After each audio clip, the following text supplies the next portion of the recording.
Welcome to the Dr. Frankensteve podcast with your hosts, Dr. Frank Williams and Dr. Steve Snodgrass, MD, FACS, where we discuss a broad range of topics without limitations. Let's get to it. Here's Dr. Frank and Dr. Steve.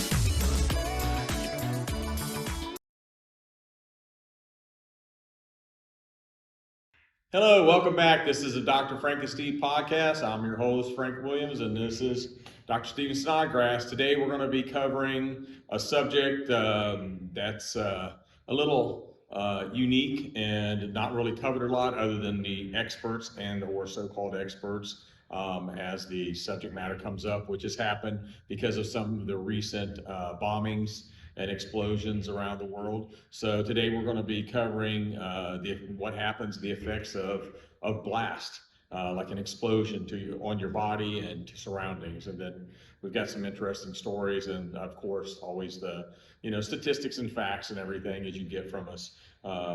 Nothing's hyperbole or other than our banter back and forth. So without further ado, I'm going to let Steve start off, and then I'll jump in with my information as I always do. Glad you're here.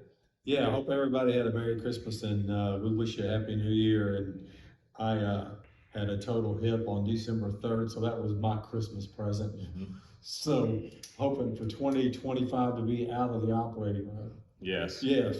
But anyway, Happy New Year. This is a topic that I've been wanting to cover for quite some time because it is a fascinating topic, and it's pertinent, unfortunately. Mm-hmm.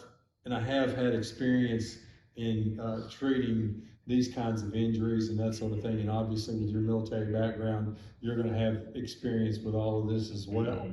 But it's one of those things where I noticed, like I've been watching a lot of different television shows, mm-hmm. and they have explosions in them. And people are like a few feet away from the explosion. They get boomed up, if yes. you will, as my housekeeper says. You get boomed up, and then like the next day they're at the office and they're just fine.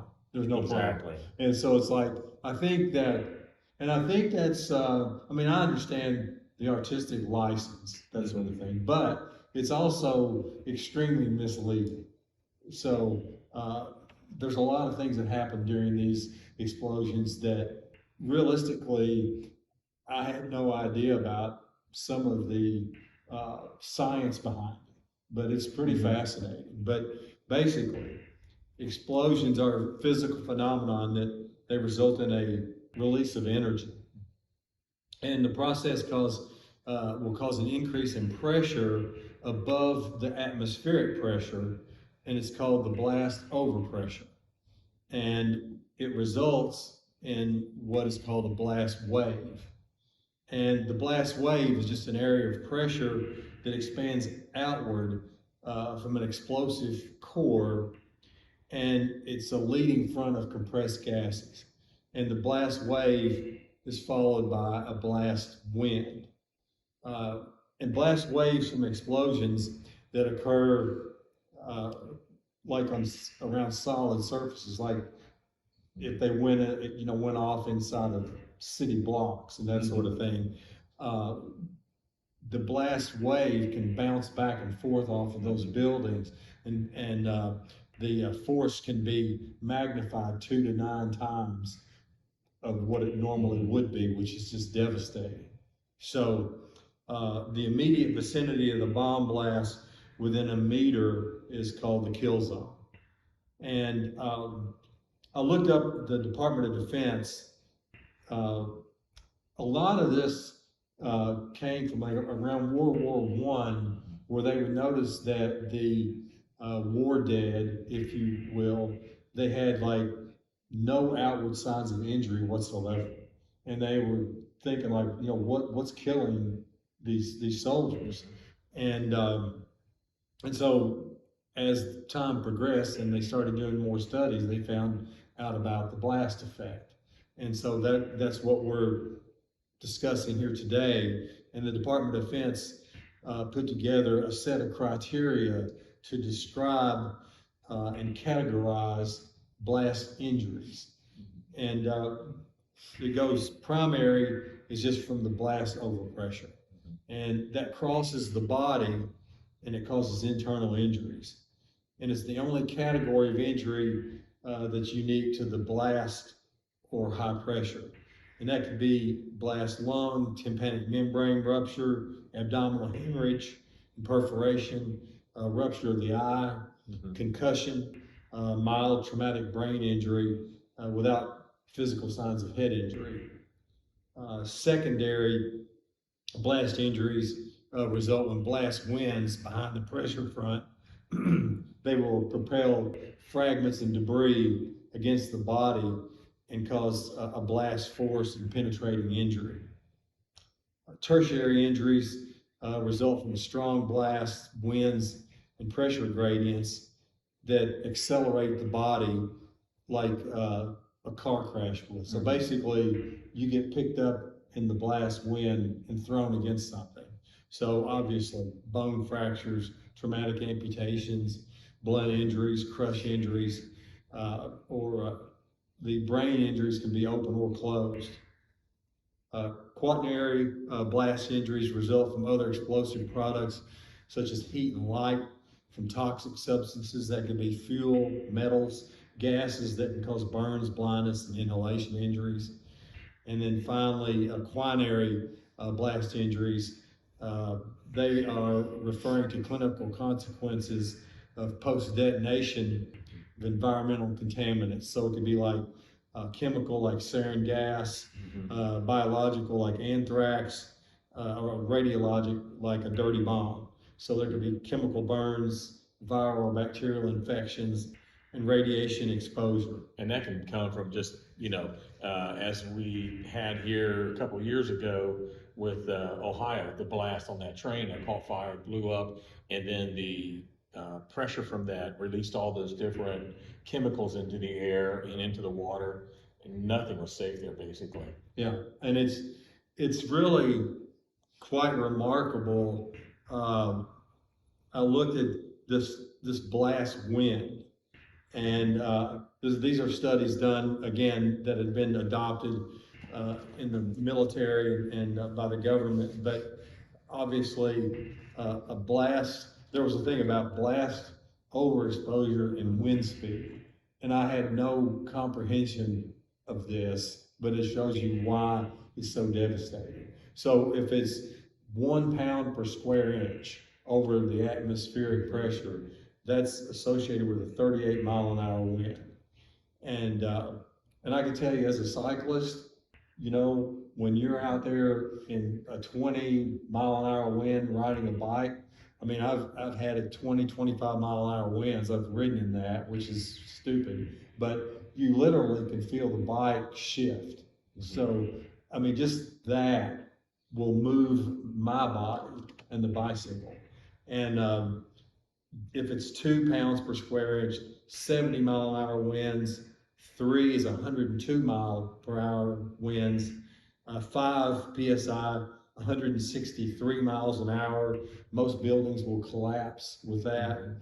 And 10 has a 294-mile-per-hour wind, and 20 pounds per square inch over atmospheric pressure generates 502 miles per hour wind. So imagine getting caught up in that one. That's why Mother Nature during hurricanes is so destructive. Oh yeah, I mean it's incredible. And they've got a thing about predicted injuries, which I found pretty interesting. Like at 29 PSI, that's the minimal threshold required to rupture an eardrum. And the thing that I thought was extremely interesting was if you have bleeding from your ear after an explosion, you can assume there's lung damage.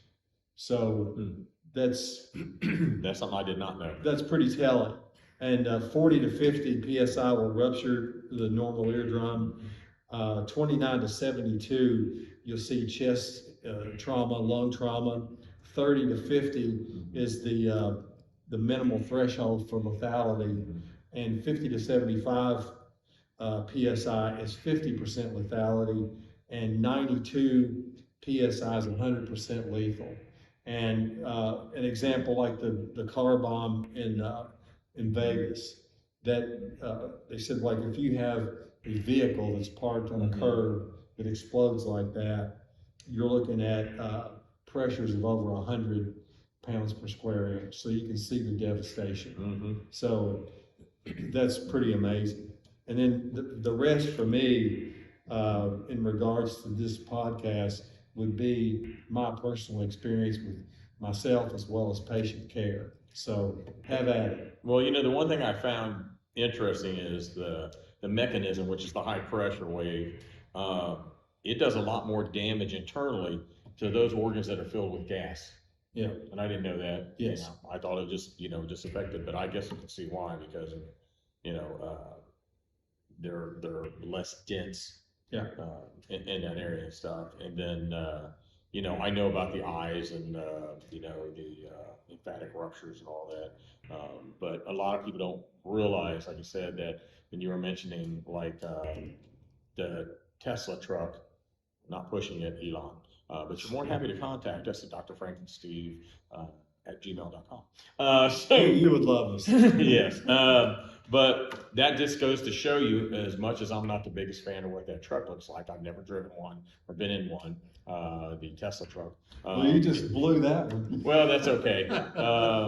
He likes people that are straight up with it. I could get to like it. But that thing has to be exceptionally well built for it to contain the amount of the gas. I don't know if there was propane in there, but I know there were fireworks with the explosions that were going on. Yeah. So for that not to have a bigger blast radius, which I'm a little familiar with, not just with my military background, also law enforcement. The blast radius was very small there. Normally something parked that close, even with the amateurish style, and I feel sorry for the poor soldier. His family's dealing with this, and we need to always make sure for either PTSD or mental health issues, we're taking care of, me being a veteran, we're taking care of our soldiers, as Steve and I have talked about many times. But if that would have been a more sophisticated setup, that would have blown that whole front of that building out. The same way, even if it would have been a cheesier made vehicle, that would have probably blown out those windows and everything pretty well. And anybody inside of there would have gotten, damaged or injured really bad. Well, it's like the thing that I read about it was, for you to have a shot at really not getting injured, you need to be at least 1,000 feet away. Except if you watch an old cowboy show, and I believe it was the Caribou Express, maybe. There was a scene. There's a scene where they're putting dynamite beside the railroad track. The guy that went to check on it, the bad cowboys, the bad guys, shot a 30-30 rifle into the dynamite, blew it up. Why he didn't get blown to smithereens, the expert engineer told the doctor that it was because he was so close to the blast, it didn't have time to impact him. So that's the only thing that saved his life, because he was only 2 feet from the blast. I always found that fascinating. I said, I hope there's no YouTubers that go and try that. No, that is definitely something you don't want to try at home.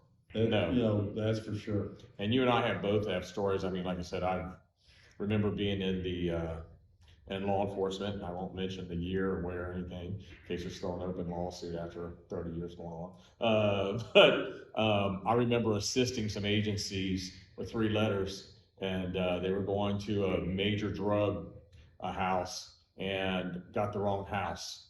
And we got there, nobody's inside. Go back around, they thought they were in this great big, like, 4-car garage, cooking meth or whatever. So the individual that was on the charge team, which was the 2 lead guys, and there was a bunch of us, like, in perimeter checks and stuff right there up against there, because we were the first ones going to go in. He threw a flashbang grenade into a garage that actually had paint thinner, a 1963 like Corvette, antique vehicle, all this. It blew that garage up, and I was a pretty good distance. It knocked us back, I'm gonna say probably 4 or 5 feet. Now, I'm a little abnormal anyway, so it probably just added to my brain trauma. But I remember being dazed for a day or so after that, and the guys that were up there close that threw it in there, they got knocked. Nobody got seriously injured, or we didn't think at the time. We didn't really know there was no traumatic brain injury stuff back then because that was a long time ago. But I just remember getting knocked down and thinking, wow. And then looking and checking, we're checking each other. Nah, we're a little glazy eyed, but that was it. And when I got done, I thought, holy man, what blew up in there? And then we found out it was an elderly couple's home, and the drug house was the house next door. And so, but we did get all the stuff, and the agency got, these safes were buried into the concrete in the basement. So got money, weapons, and drugs, but the people were gone. Because if they hadn't known we were coming, they would have when we blew up that garage. And I'm not, like I said, I'm not naming the agencies, but that I'll never forget that experience. I've got a couple others, but I'll let you go on. Well, for me, really the most devastating one I've seen as far as an actual bomb was, and I've talked about it before, but was a guy that had been involved in union business and all that sort of thing, and somebody sent him a cylinder bomb in the mail. And to show the power of that thing, he just twisted the cylinder, had it in his lap, and he literally was blown in half, just blown in half. And how they got into the med center via helicopter, which is unbelievable that he even got on the helicopter alive. But they put him in that masked suit, military anti-shock trouser kind of thing, and inflated it so you look like the big Michelin tire man. And so you're hyperinflated, and that is compressing everything in your body, keeping him alive. But eventually, you can't go out and function with a mask suit on. So eventually you're gonna have to deflate it, and you're either gonna have to flip or fly, basically, live or die. And so I remember when we deflated the mask suit, we had to get these big, large bore intravenous lines in, and because we knew that he needed blood and all that sort of thing, so we had to get these large bore IVs in. And once we got, it's kind of you let it go in stages. So you do your best to give the patient the best chance of survival. And so it's like, we're wondering how the guy's alive anyway. But once we deflated the mask suit completely, and I remember he was on the emergency room table, and we were just pouring the IV fluids to him. And he had both legs blown off. His genitalia were still intact, but each leg was just right at the level of the genitalia. They were gone completely. And so we were pouring that IV fluid in, and out of every pore in that guy's body was IV fluid. There was not a drop of blood in him. Everything had been lost in the field. But the fact that he made it to the emergency room alive was just unbelievable. I take it he didn't make it. No, he did not make it. I mean, it was like just literally blown in half. But it was a sight that I remember, and I remember watching a lot of different different comedians about different things and stuff like that. And the first thing I could think of, I said, like, you ain't gonna make it. You just ain't gonna make it. There's just no way. And everybody was just looking at this kind of in awe, because like I never had seen such an explosive force on one human body, and what that did. And it was pretty remarkable. And to your point about the blast effect and hollow organs, gas filled, that sort of thing. I was reading about an assault rifle case in the medical surgical literature. And basically, it was a kid that had been shot in just above what's called the anterior superior iliac spine, which is well, basically, I'll just show you. It's right here, and the bullet entered here, and it exited his left buttock, and it was a total extraperitoneal injury. The peritoneum contains the internal abdominal organs. This thing was outside of that. And so in the emergency room, the patient was stable, never had unstable vital signs, not running any kind of fever, nothing like that. But they admitted him for observation because of the fact that it was, an assault rifle injury. And they did a CT scan on him. And the CT scan showed just minimal thickening of the intestinal wall, no free air. If you suspect any kind of hollow organ being damaged, you look for what's called free air under the diaphragm. You can see the air and say like, well, you see it mostly like in perforated ulcers and things like that. But there was no free air under the diaphragm. There was nothing to suggest any kind of intra-abdominal injury other than a little bit of mild thickening of the colon wall. But his abdominal exam was not that of an acute surgical abdomen, one that required an immediate surgery. So they just put him in the observation for 24 hours. But we always would do something like this about every hour, or depending on the severity, we would do physical exams and serial hemoglobins and hematocrits, that sort of thing, just to see like how stable they are and see if there's any kind of change in their physical exam. And sure enough, this kid's physical exam changed to where he had some abdominal distension, and he obviously needed surgery at this point.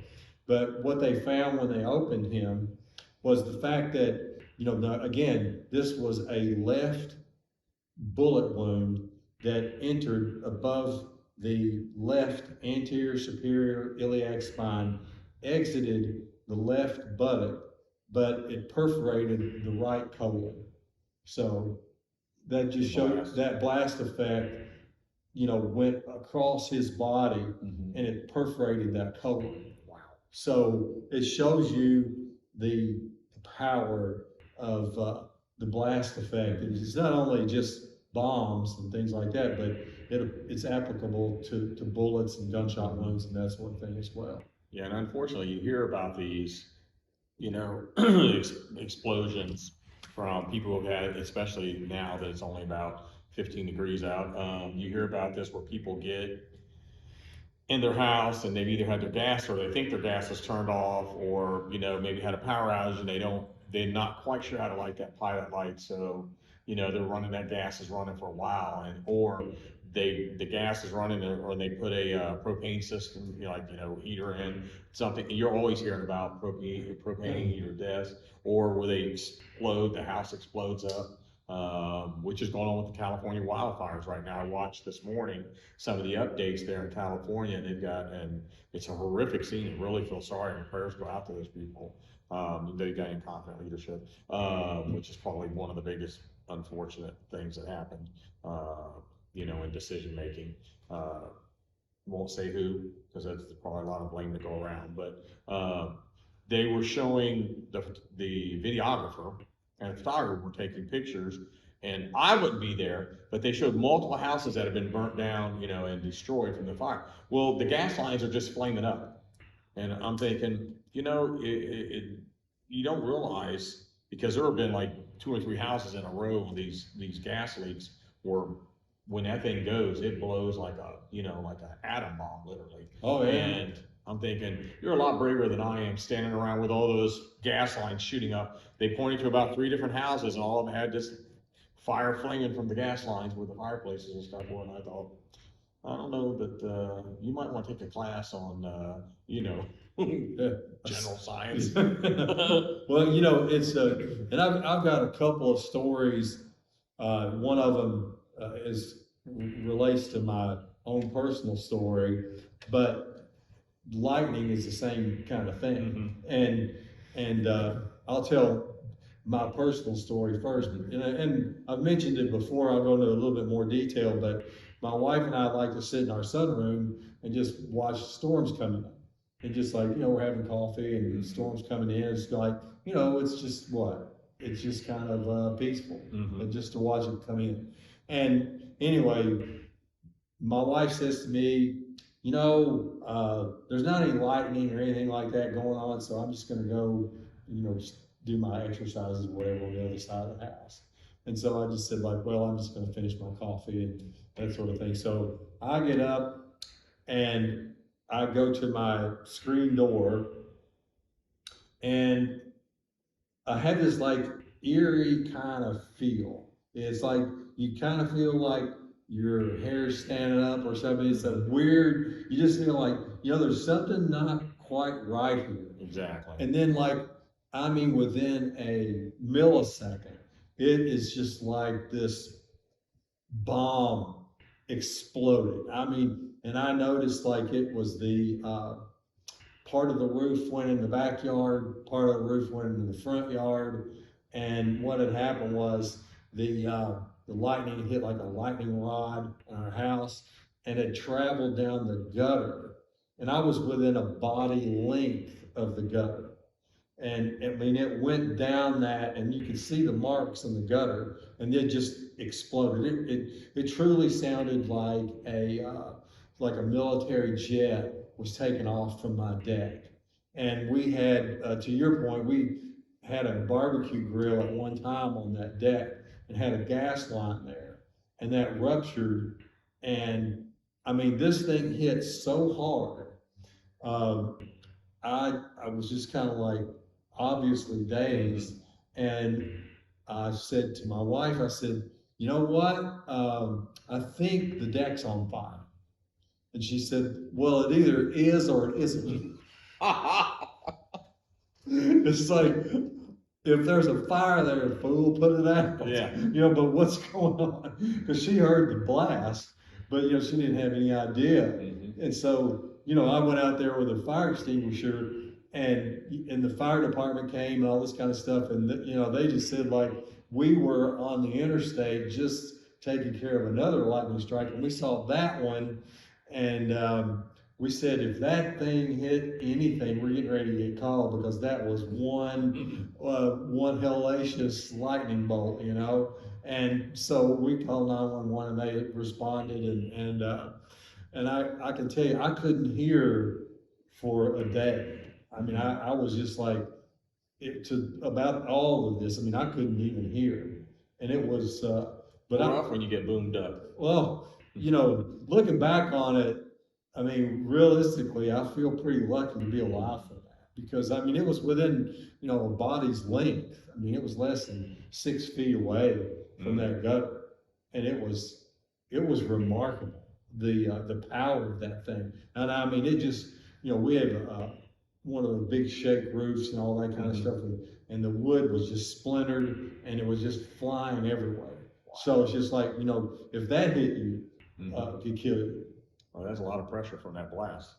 Oh, and the other lightning thing, it's the same kind of thing, is that I was working I was in medical school, and a crane operator was, they were adding on to the hospital, and he was in a crane, and lightning struck the crane, and it went through him, and ended up traumatically, blew his leg off.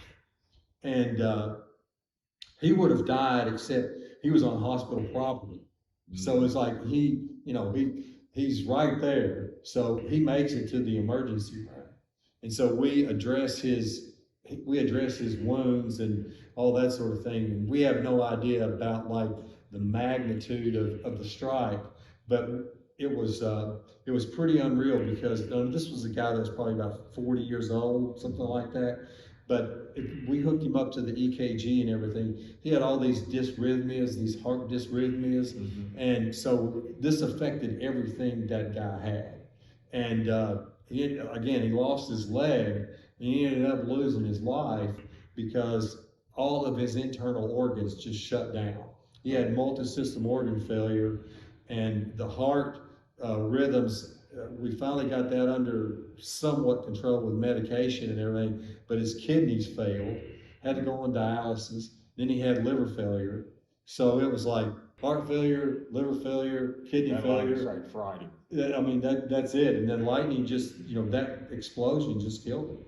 And so that kind of power, I think is something that people don't realize the magnitude of that, even on a gunshot one. That's why it's not smart to be out when it's lightning out. I've heard people, oh, they're going to finish their round of golf. Oh, they're going to finish I'll just walk to the mailbox real quick, come back, whatever. It ain't lightning that bad, or I'll go do this. I got to check my car windows. It's lightning, and then all of a sudden, as soon as you step out, you hear this massive boom. And most people, if they had sense, they could run back in. But that's why we warn people. And like I said, especially in this time of year with propane heaters or gas stoves. It reminds me when I was like 17, I was living on my own and ended up working at a steakhouse. That's where I met my wife actually 45 years ago. Yeah. So, and what ended up happening was I usually worked the night shifts, but we had a huge sale, so it was like a Saturday morning. So the manager, who was part of the owner of the franchise, he asked me to, since I was the head cook, he said, "Can you come in and do a double tomorrow? Come in the morning." I said, "Yes." Make sure the guys do everything prep wise the night before. So it's 6 o'clock in the morning. I'm half asleep. I don't care. I come in, and I was used to lighting the pilots because they're supposed to shut them off completely on the big fryers. Yeah. So I always opened the door, got the little lighter thing, and then pushed the pilot and lit it. Well, I don't know why this time I went ahead and lit it, because I usually check the pilot first and would make sure, then light the thing and do it. But this time, as I'm opening the door, it's really not, it's funny now, but I go ahead and light the little lighter. I open the door. Well, that moron had shut it off the night before, but left the gas on. Oh. So the door's pretty good sized door. It knocked me back against the kitchen wall, which is about 10 feet away. And I mean, it almost sent me through the wall. There was a hole in, like, with the wall where my elbows were and stuff. And it blew, it's not like it get blown up like that. But it blew me back. I'll never forget that. I was so mad. It singed all the eyebrows off. I had a little 80s mustache going. It singed that off. I had no eyelashes. Luckily, my hair didn't catch fire, because that's my natural. But everything else was not. And I thought, what in the world? And I remember the prep lady, who was an elderly woman, and her granddaughter, who worked there also, who was about my age, come flying up there, and they called the medics. Medics checked me and stuff. And it's funny because the medics like, "I think he'll be fine. No hospital, no nothing. I'd be fine." And I about 3 hours later, I went back to work. Without doing it. Everybody's like, "What happened to you?" And all the waitresses, God bless them, what sweethearts, they were like, "Hey, I got some eyeliner, I got some stuff. Let us do this and make you." I said, "You ain't touching me." But I'll never forget that. The guy who did it, they wouldn't have him work around me for a couple of weeks because they know what I was going to do to him. He was going to catch it. And the owner all he was worried about is I was going to sue him. And I'm a 17-year-old dumb kid. It's just something that happened. Later on, we laughed about it, but that just shows you the power of anything. Yeah. Even like a pilot light that's been setting on, running with no flame going to it, and not proper ventilation, man, you can get knocked back. And and it's one of the things that helped me, and I was going to bring this up as why I like that story, is your body positioning and shielding. And we talk about how direct you are, not like the cowboy show where the guys, he's only 2 feet from it, so that kind of saved him. No, how your body is positioned during a blast and how it's shielded makes a huge difference. Shielding's pretty commonsensical, because it's like if something's getting ready to blow up and I get behind a big solid object that's real thick, I'm probably not going to withstand that blast or much of it. But if my body's positioned in a way where I'm not straight on facing the blast, you've got a better chance and a better outcome if your body, and not that you know when you're gonna get blown up, but I'm just saying this for scientific reasons. If for some reason your body's turned and that blast happens here, yeah, you're gonna take the blast there, but it's less likely that you're gonna take the amount of internal pressure from that shock wave that you would take if your body was straight on. Do you see what I'm saying? Yes. So that's why I bring that up. And one thing that, as a physician, it just absolutely, it just drives me crazy, because every single one of these injuries, for the most part, is preventable. But on the 4th of July, how many times I've seen people with, their fingers blown off, all that sort of thing. And it's just like, do you just not understand the concept that that is something that is going to explode? Yep. And how many times do we see these firework injuries? You hear about them every 4th of July. I've responded to many of them over the years when I was a police officer, and I just remember, it's not much you can do. They either burn, some would be minor, burn their hands, some would be more severe. The medics would come check them, and usually if they had enough sense, because sometimes they would just call the police, and I'm like, you got a medic, I'm not bandaging or nothing. So we would call in the medic and check them. Either they burn, cream, and wrap and do all that, or they would almost always try and get them to go to the hospital. But a lot of times some of them go, nah, I'll be all right. But a lot of times you're right, they could end up blowing a finger off, or fingers, or a lot of things, and everybody else is still standing around laughing. Yeah, I mean, if nothing else, I've had people call me and ask me, I've had friends call me and ask me, it's like they've suffered, these hand injuries. Hand injuries are extremely serious. And so it's like, you should never discount a hand injury or a burn or anything like that. I mean, it's obvious if you blow your finger off, you're going to go to the emergency room. But hand injury or hand burns are extremely can be quite harmful, and they need to be checked out. So and the other thing too that I do find interesting is I've treated gunshot wounds like the handgun kind of thing, to the side of the body like that, and it didn't really cause any kind of damage on interperitoneal organs or anything like that. But that assault rifle, with the power of that, you would know more about that. You can feel the power. Yeah, you can feel the power. Like I told you, I went through Army basic training and got a perfect score. Well, they were waiting to assign me somewhere else before I went on the anti-terrorist team, because they were waiting on somebody that had recycled to see if they could make it at that just one duty post. And so I got to stay at basic training as a training corporal, even though I was a PFC, which was a private. They put these little fake corporal stripes on you, and you get to help out like at the ranges. So I helped out at the for like 3 days out of the 5 days I was waiting. 3 days I got to work with the basic training new group coming in at the hand grenade range. And I told the story before, but I'll never forget, you walk around, I'm doing the little talk that they give you a little card to do on.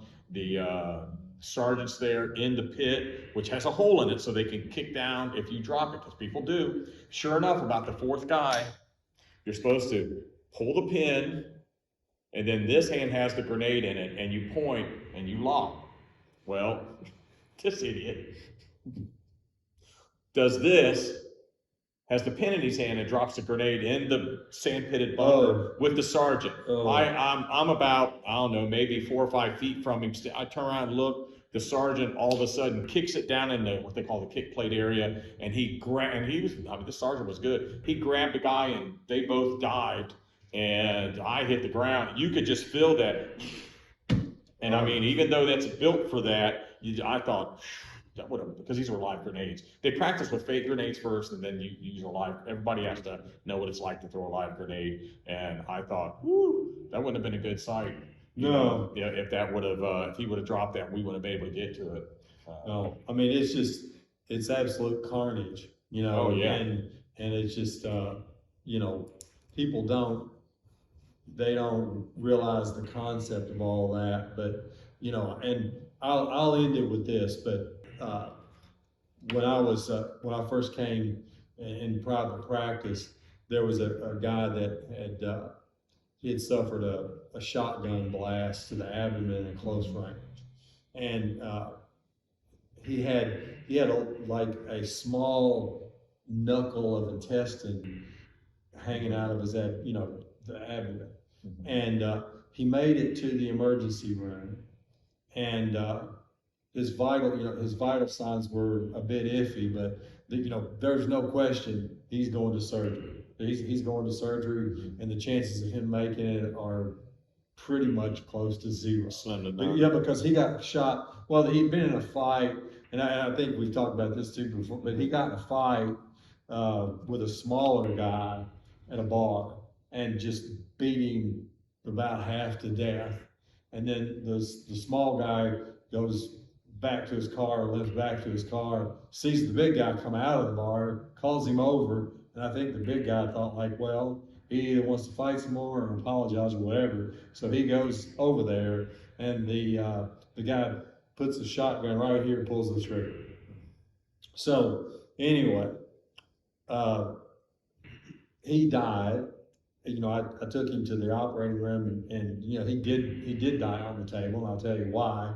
But his family was so upset with me that they said like, well, doctor, he made it to the emergency room alive. He made it to the operating room alive.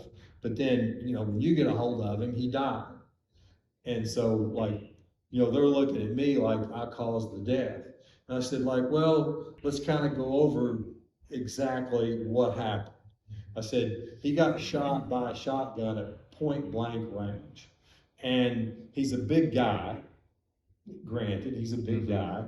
And his abdomen is swollen. A lot of people won't remember Jiffy Pop popcorn. As much fun to make as it is to eat. Yeah. It just balloons. Yeah. His belly was like that, So I take him to the operating room, and basically what had happened was like he lost so much blood and everything. It was a tamponade effect on his organs. So it was compressing everything, keeping him stable, like the mask suit kind of thing. And so when I opened his abdomen, it was absolutely full of buckets of blood and feces. I mean, it was just like, it was a mess. So, I mean, you're packing him off with all these sponges and everything to see like, okay, the colon's hit, that, because there's stool all throughout the abdominal cavity. But anyway, his injuries were the main ones. Was like, the colon is like the ascending colon, the transverse colon, and then the descending colon, and sigmoid colon and rectum, to give you a little bit of an anatomical lesson. But he had like no right colon or half of his transverse colon. It's not that they were injured, it's just it wasn't there. It wasn't, the colon was not there. And then the liver, for the most part, was not there. And the pancreas was not there. And again, I told the family, I said, please understand, it's not that the organs were injured where I could fix them. The organs were not there. So they were completely blown to bits. And so I said, I hope that you understand that. And I said, but if you decide for whatever reason that you feel like that I've committed malpractice or anything like that, I said, you feel like you want to take that on in court, that's fine. Take it on in court. Because I can tell you that there's no human being that could have saved him, because his organs were not just injured, they were completely destroyed to the point of not being there anymore. And so, and I said, I understand how bad you feel, and I feel bad too, because, I don't like to lose anybody on the table. No one does. But it's, I didn't have anything to do with his death. The problem was he got shot point blank with a shotgun. Again, blast effect. It just like obliterated everything he had. Yeah, and a lot of people don't realize, and one of the main reasons we're going over this is if you do suffer, from any type of injury, or even if you think you're okay, even if it doesn't have to be from a bomb, it could be from, like Steve said, a lightning strike, gas leak, something you've done to the gas grill that's knocked you back 4 or 5 feet, the best thing you can always do is go get checked out at the ER. Exactly. To make sure that whatever's there is there, because you may feel fine, and then the next morning, nobody can figure out why you're laying there dead. Yeah. I mean, just to put it point blank. Yeah. And the only reason that I didn't go to the doctor was because I was a doctor. And it, Physician heal thyself. Fool. Yeah. but it was one of those things, realistically, I was not thinking right, and I was not hearing anything for 24 hours. And so it was an experience that, I remember it vividly, but it's like, at the time, you're just dazed and literally confused, because you can look back on it fondly now, like I do. When I was 17, my wife, she was the head waitress, and I, like I said, was the head cook, and we didn't like each other then, and we started dating after that. But it's true. But it was funny because now she just cracks up about it. She says, I'm glad everything was. She said it was funny because one of the waitresses works for, or my brother-in-law retired from a company, and she was one of the like cashier girls that worked the front line and stuff. And like I said, she and the rest of them, we got eyeliner, we got this, we'll make you look. I said, yeah, no. Now it all grew back, being Italian, it all grew back pretty quick. I'll never forget that, man, that when that happened, I was like, wow. But yeah, if you ever hear this saying, honey, I think the deck's on fire, yeah, there's a problem. Yeah. There's a problem. Exactly. So that's all I got. But I think one of the, again, like Frank says, one of the take-home points on all this is, like, if you've been involved in anything like that, it's much better to be safe than sorry. And a lot of times you have no idea of the magnitude of injury that you've suffered. You have no idea, and because the blast effect is extremely real, and again, when you find all these, like, these kids who died on the battlefield, there wasn't an external injury on them, but yet they were dead. And so this is a very real phenomenon, and I feel like it needed to be covered. Absolutely. Well, we thank you, and as always, stay healthy, stay safe. We'll see you at the next podcast. See you next time. Thanks for listening to the Dr. Frankensteve podcast. If you enjoyed this podcast, please hit follow or subscribe on the link provided so you can stay up to date on new episodes. Until next time, stay healthy and stay safe.